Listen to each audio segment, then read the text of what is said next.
All right, hey everyone, welcome back.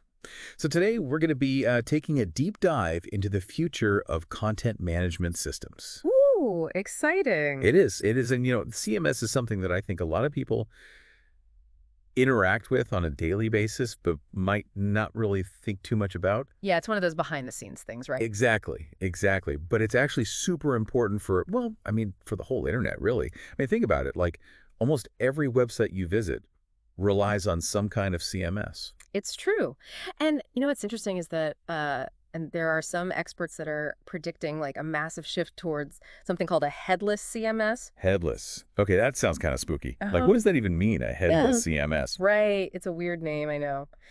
So we're going to be breaking all that down today, like what that even means, why it matters, and like what it could mean for the future of the web.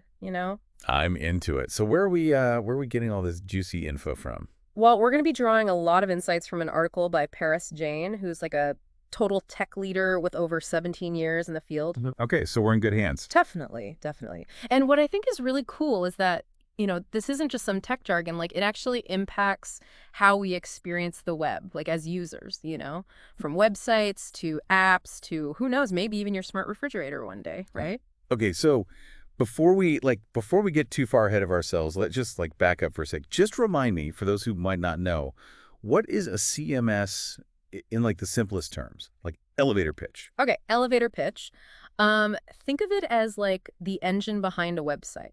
Okay. So it takes all the content, like your text, your images, your videos, and it basically lets you manage all of that, edit it, and then publish it without needing to be like a coding wizard. Got it. So it's like a word processor, but for building whole websites. Yeah, exactly. Okay, that makes sense. And traditionally, these systems were kind of like an all-inclusive package deal, right? Yeah, exactly. Everything was bundled together, like content management, design templates, like the whole shebang. And it's super appealing for beginners because it's so easy to get started. Right. But it can be a little limiting, if you need more flexibility down the line. It's kind of like, I don't know, like think of it like moving into a fully furnished apartment, right?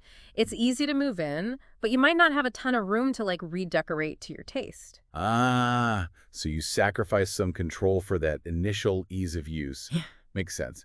But then we have this whole like headless thing popping up. So like what's the story there? Why headless? All right, so imagine if you could take like the brains of your website, like the content management part, and separate that from like how it actually looks on the front end.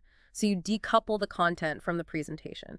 And that gives developers a lot more freedom to craft like more unique user experiences. Okay, I'm intrigued, but I need a visual. Like what's a real world example of where this headless advantage actually shines? Okay, let's say you're a company with a killer blog, right? Yeah.